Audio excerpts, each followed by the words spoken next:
एक सोहर बनता है, क्योंकि सोहर नहीं गाएंगे तो यहाँ आना सफल होगा ही नहीं। सही बात है।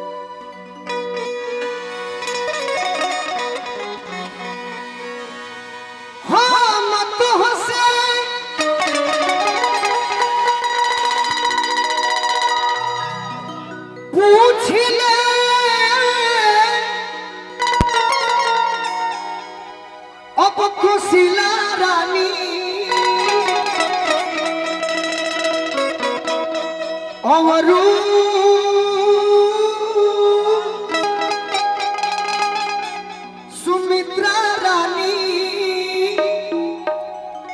और के कोई रानी हो ए लाला ए लाला ए लाला अरे कवनी बड़ा कयसन कइलो कि सुंदर फलवा पवलू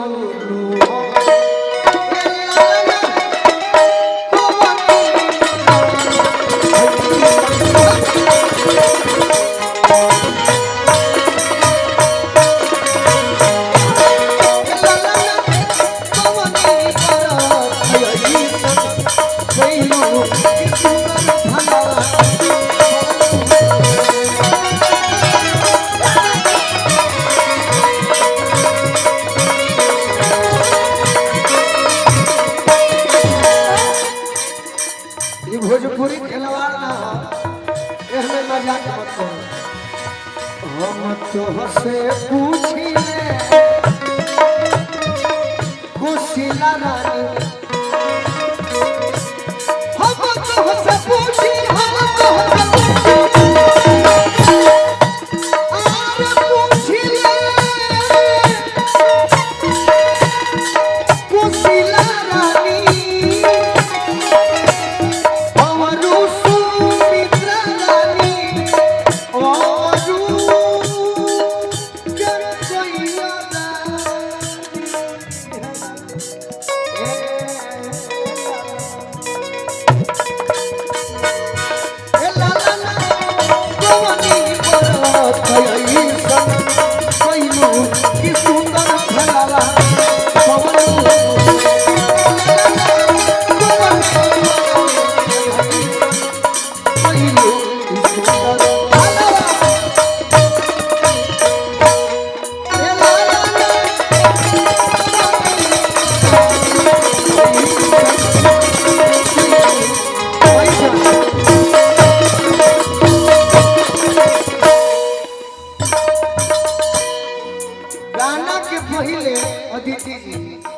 गाना गावे के पहले हमार जीवन जाने पढ़ाई में बहुत तेज, जनरल नॉलेज के बहुत ब्रिलियंट स्टूडेंट, अंग्रेजी की सरस्वती के कृपा भइल गाना गावे लगनी।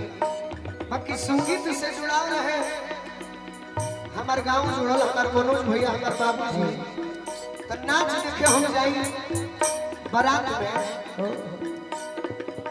कमांडर गाड़ी चले, कमांडर हमें पीछे बैठी रात भर नाच देखी। बिजली रानी जी, तारा रानी, पारो रानी फेमस कलाकार, उन लोग के गीत हो गया कैसा अरे फूल तुम्हें भेजा खत में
रानी लोग जवाब देके कहतरी बरतों में कोई नहीं बरतों में कोई नहीं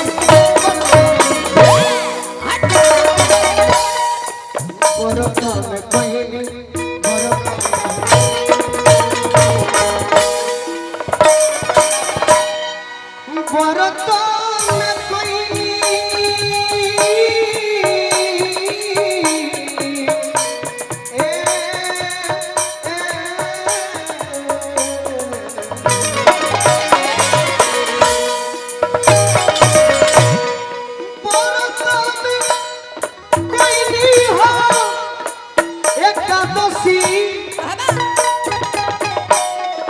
दुआ तो सीखे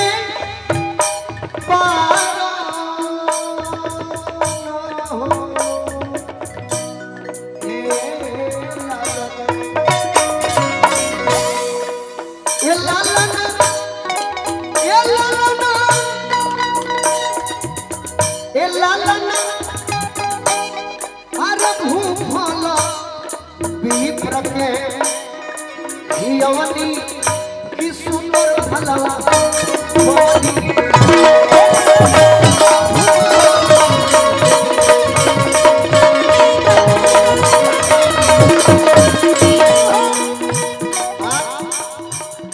आप बड़े भाई हो गए। जिस तरह है आप गाना सुनकर एंजॉय किए, एक गाना मेरा सुने थे, आपका मन गदगद हुआ होगा। अरे पिया हो